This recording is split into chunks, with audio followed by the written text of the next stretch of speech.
part, we pretty much almost finished our entire circle. Oh yeah, blow those guys up. Alright, let's go ahead and cap it with my last sniper bullet. There we go. Now he's dead. He's dead. Alright, let's get this done first try. Alright, this is David from ETG.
At this moment, right here,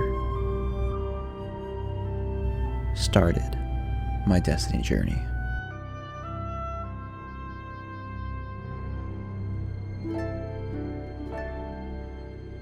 If you are watching this, thank you. I really appreciate you listening to my story of how I became a Destiny casual player, of just making YouTube videos on how to find spin metal, all the way from a game dev archiver of Destiny content. Now then, let's start from the beginning.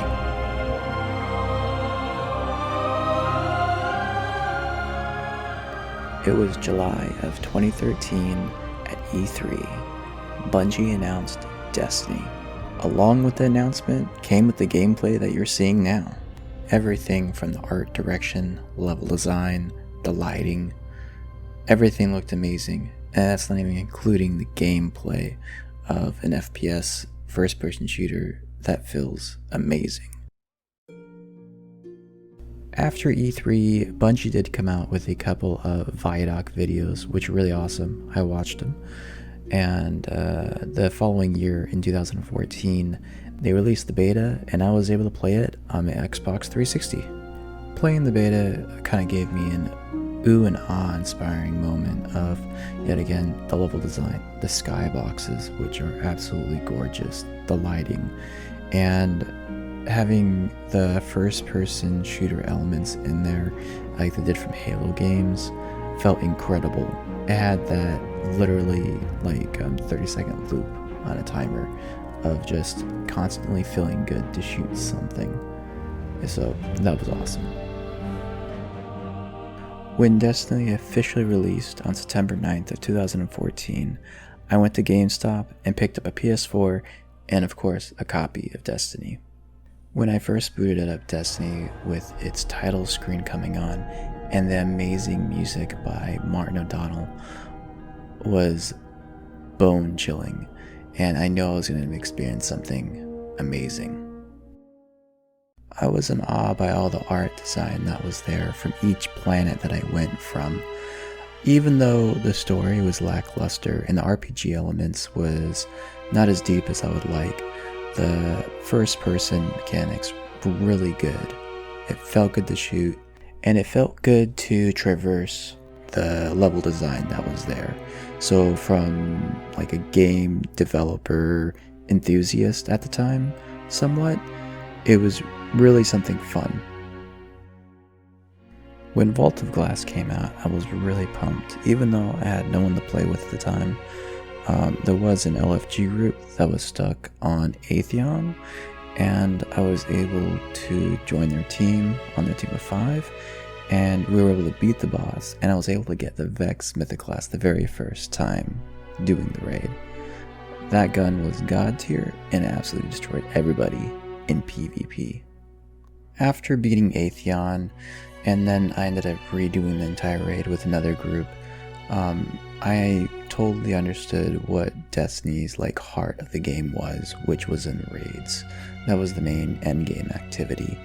And right here kind of inspired me on raid mechanics and game development really in general. It made me think, hey, maybe one day I could work for Bungie and create my own puzzles and raids.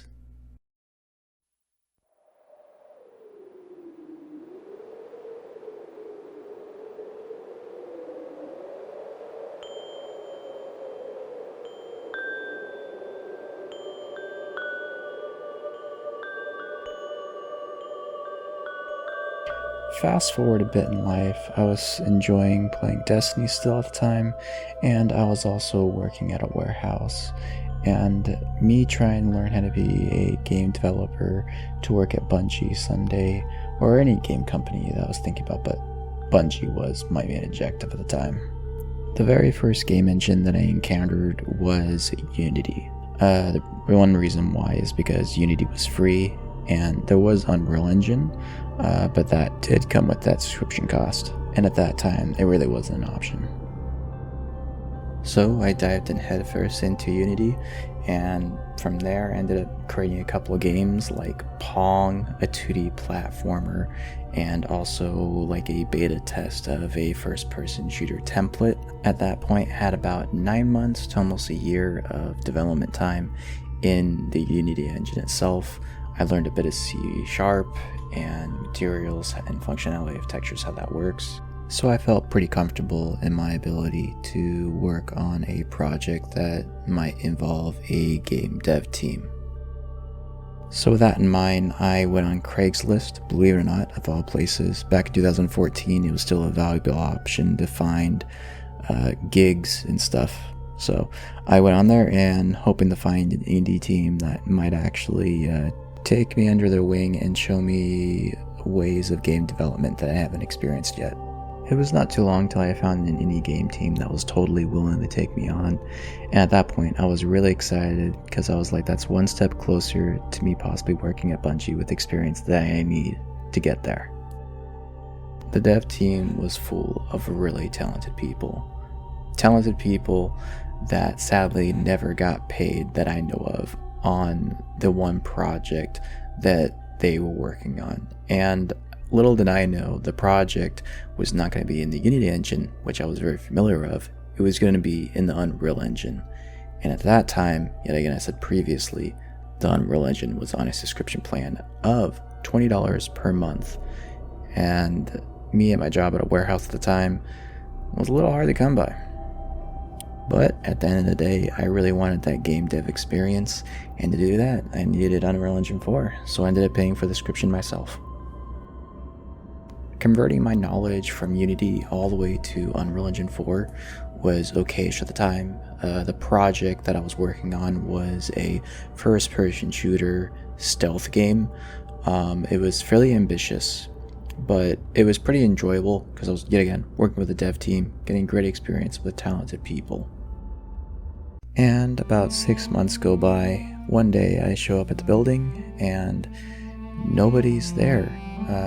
The door was locked and it seemed like everything was closed up. So I ended up calling the game director to see what was going on, because he's usually the first one there.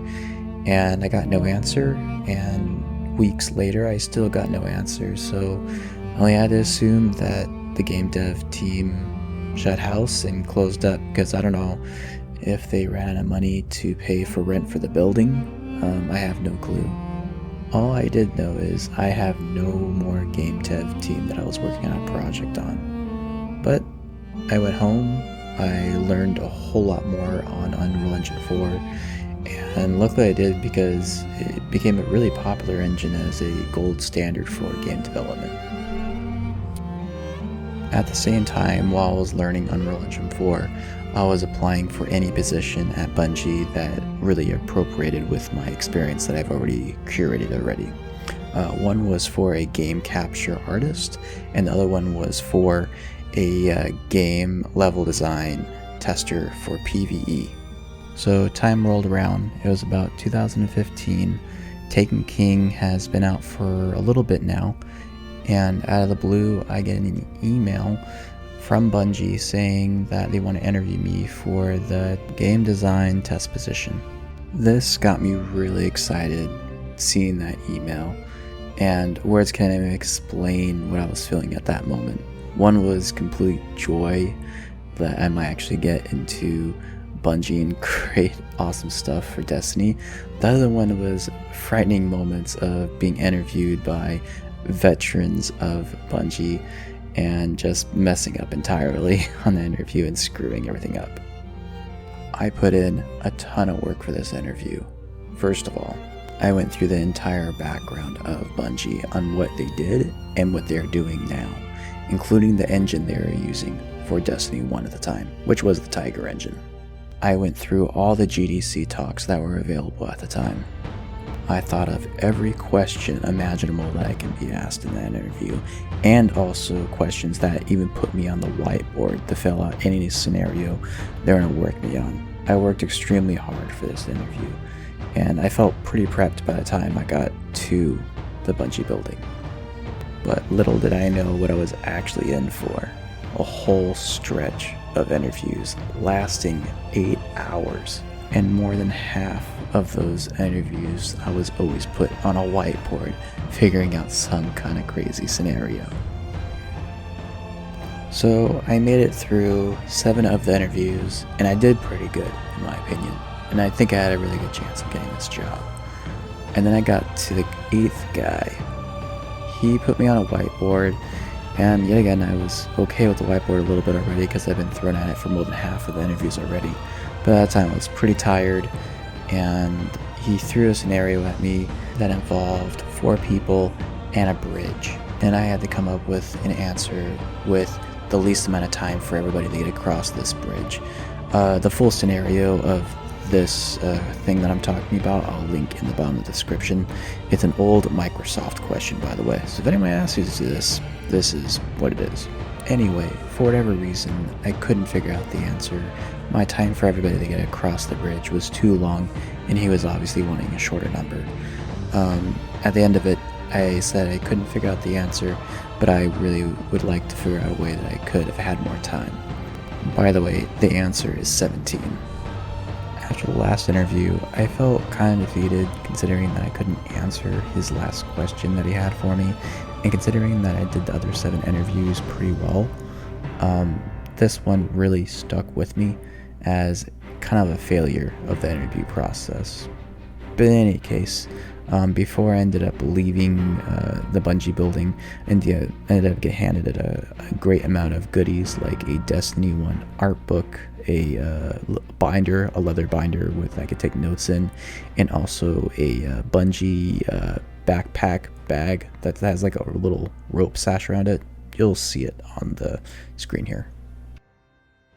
So I went back home, and a couple days later I got an email from Bungie saying they regret that I did not get the position. This absolutely devastated me a lot at the time. It hurt a lot because prior to the interview that I had at Bungie, I had a Microsoft and a couple other smaller companies that I was doing interview for. So this is about my 4th interview for just game development of stuff, and I've been trying to be a game dev for quite a while now, and hearing the news from my most favorite game development company, Bungie, saying that the position was not right for me and couldn't get it, hurt me a lot. And it put me in a different mindset at that point where, well, I guess I gotta work harder on something to maybe prove my worth that I can work at Bungie. And this is where a road, it starts somewhere different for me. Yeah, it's hard to say. My mind at that point was very sad and angry, particularly as well.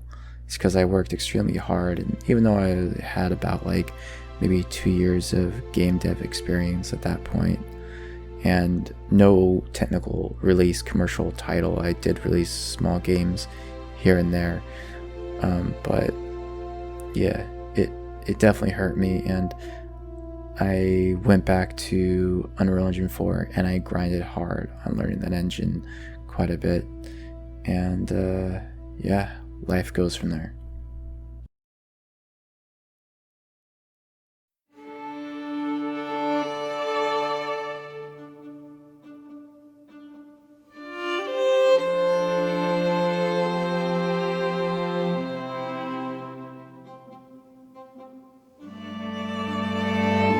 So a couple weeks go by after receiving Bungie's email about me not getting the job.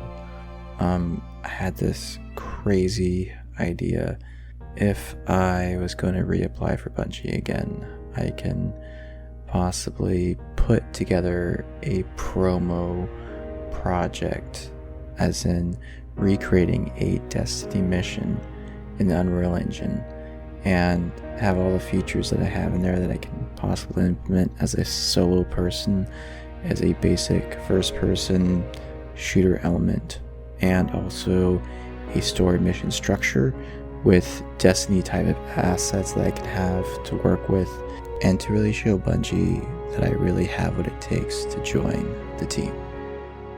The first person template was fairly easy to create, since Unreal Engine has a very basic base to start from in Unreal, so that was pretty easy. The hardest part was trying to recreate Destiny assets at the time, and that was really hard for me to do, since I am more of a level design semi-programmer, and doing stuff in Blender, like modeling and stuff, was not my forte. So I ended up looking up online to see if I can find any Destiny characters that someone might have already created, or either assets that I can use for level design. But one of the first things that I saw was something on YouTube, a guy named Kyle Dial, a really awesome guy, by the way. He created some great tutorials for what I needed, such as rigging your character to work in Unreal Engine.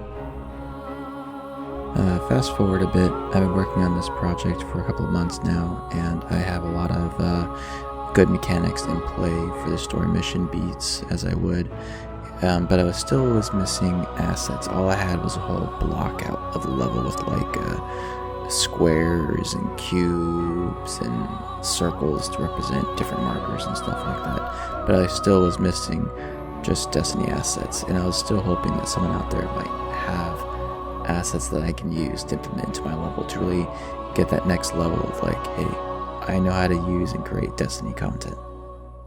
So yet again, I was out on the internet another time trying to find fan-made Destiny assets, and I ended up stumbling upon a Discord called Destiny Model Rips. I found out that this community of people rip Destiny 1 and Destiny 2 assets from the game itself to create their own fan projects, and I found that very interesting and almost lit a passion in me that I didn't even know I even had. So I asked the community if anyone had ripped and uploaded any Destiny assets that I can use for level design, and one of the members said that they have already completed the Aksis boss room from Wrath Machine, and it's already ripped and ported into Blender with all the textures and everything with shaders.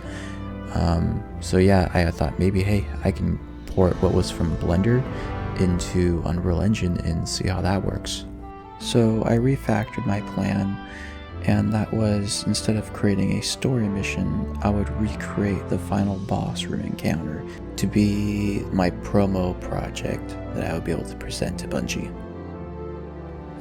This project took months to finish.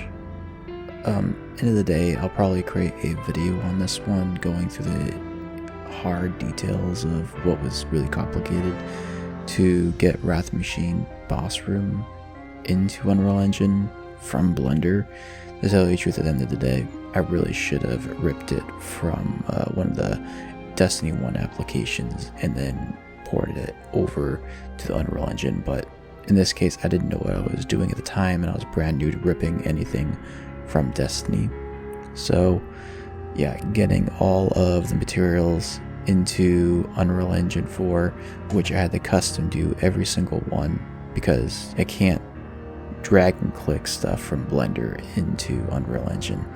So custom made all the materials, had to figure out what textures went to each 3D asset that was there, and that was very difficult to do as well. The next part was the lighting, which I enjoy a lot, by the way. I love doing lighting and level design. It's super fun to do.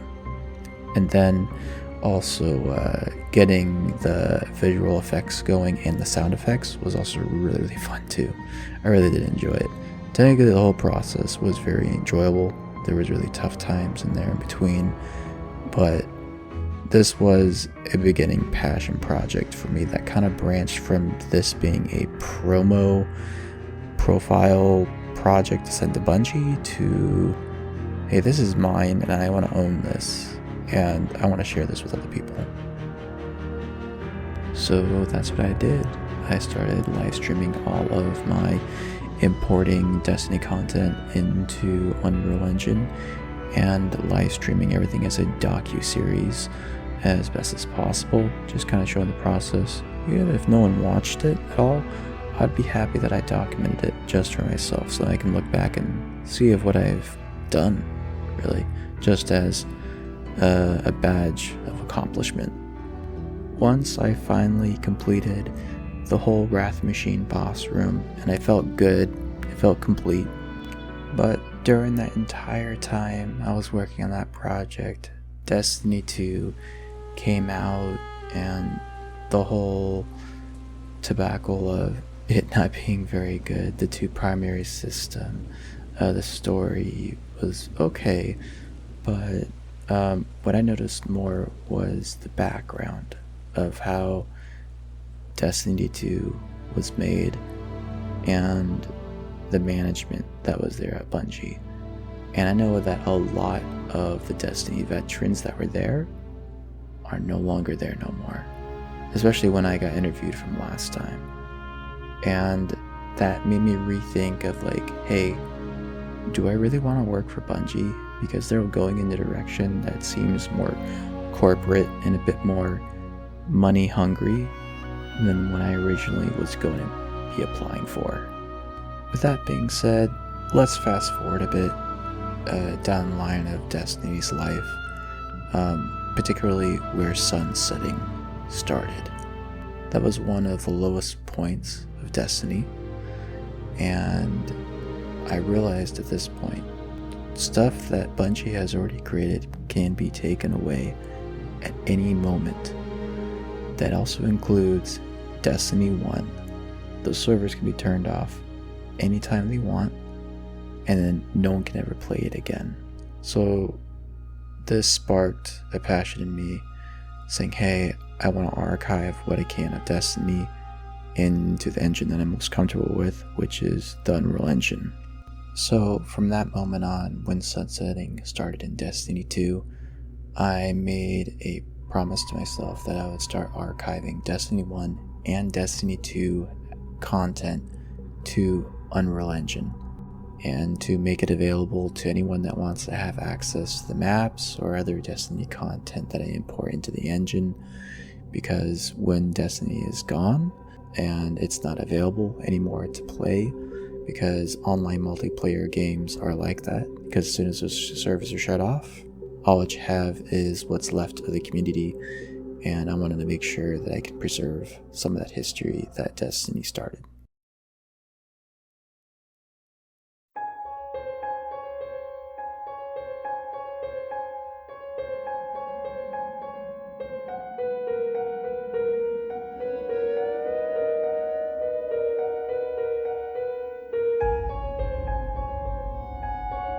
So now we're nearing the end of this video, and from the very beginning I was seeing praise about Bungie of what they've made so far, and I really wanted to work there as an employee.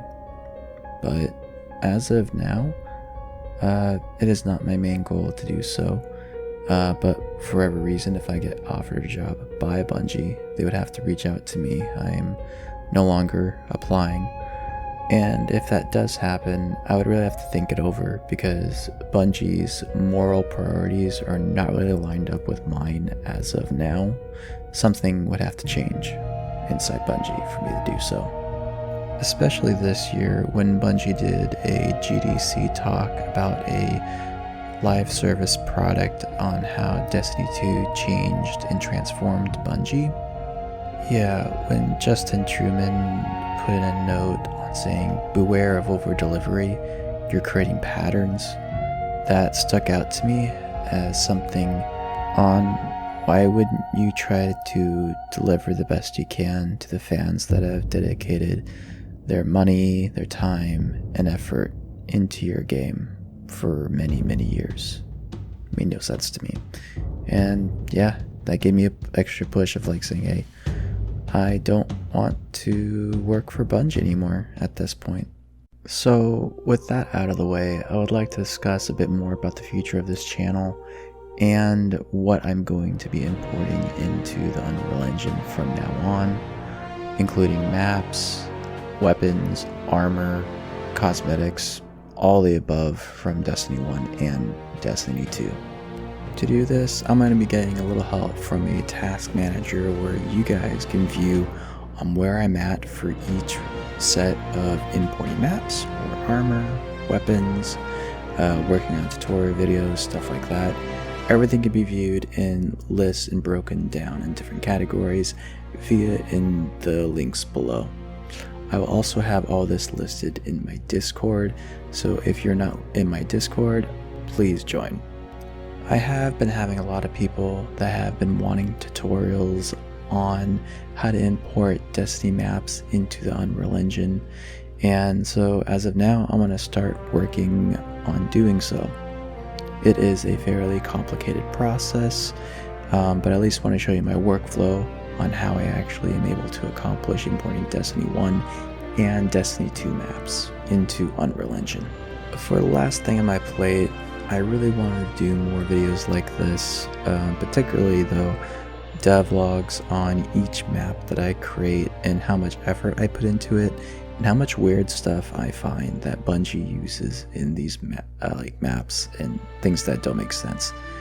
Either way, I would very much like to do more videos like that, and I really do intend to.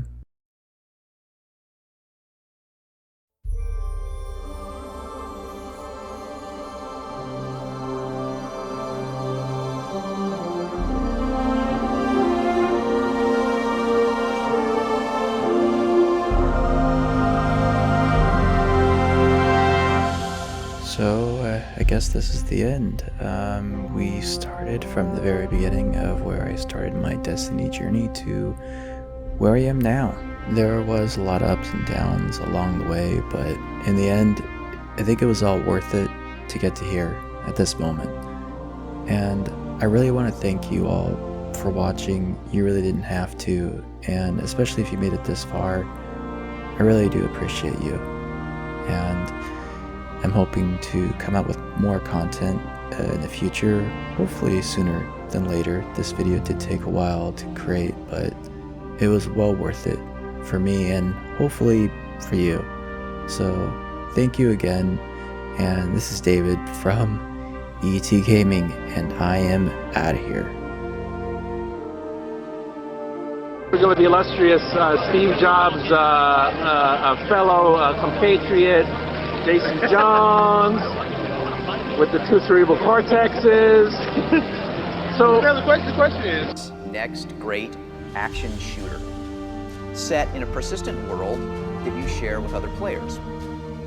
And so today we're going to open a little window into how we and everyone else at Bungie has worked to build this world. Now, some of you may have never built a new IP.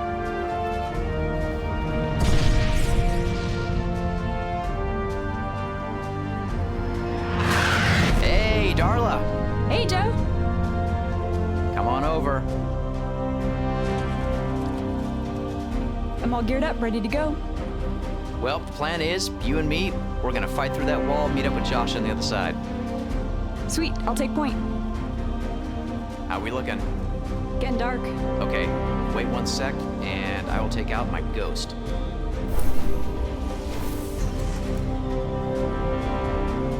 We always visit such cheerful places. We all good? Oh, we got one more. Hey, don't get too close! No, Darla! Let's grab our loot. The Thunderlord. There are a lot of awesome weapons in Destiny. Thunderlord is one of the best. Exotic heavy machine gun. It's got a sweet talent tree. The one up top, Rolling Thunder. Hey, you guys need a big blue titan in your life? Absolutely. All right. What's that thing on your back? Oh, this? Here, let me get it out for you. See, it's my rocket launcher. It was raised by wolves. Nice. Sweet, it's a public event. Let's do it, guys. Hey, we got our fire team. We can follow them in. All right, go, go, go. I'm right behind you.